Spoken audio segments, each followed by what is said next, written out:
Dans le parc d'attractions de Maiduguri au Nigeria, les enfants sont livrés à eux-mêmes. Youssouf a 13 ans, il a passé une semaine dans un camp de Boko Haram.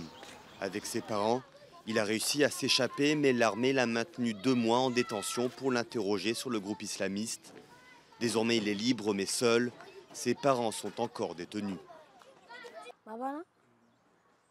Quand Boko Haram est arrivé dans notre village, ils m'ont pris, ainsi que les autres garçons, pour nous enseigner l'islam dans une école coranique. Ils ont appris aux grands l'utilisation des armes, mais pas à moi. Les enlèvements en masse d'enfants sont fréquents dans les villages attaqués par Boko Haram.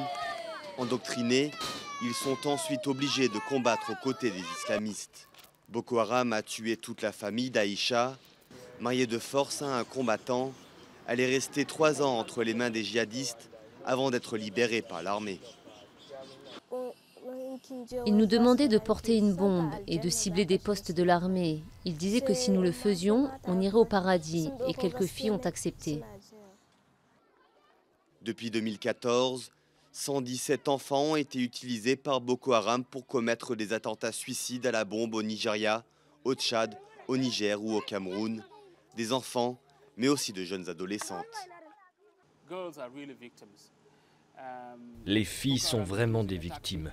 Boko Haram utilise une tactique dans laquelle il considère que les femmes, en raison de leur rôle dans la société, ne sont pas associées aux problèmes de sécurité. Elles peuvent donc facilement entrer dans une communauté ou un quartier et causer plus de dégâts.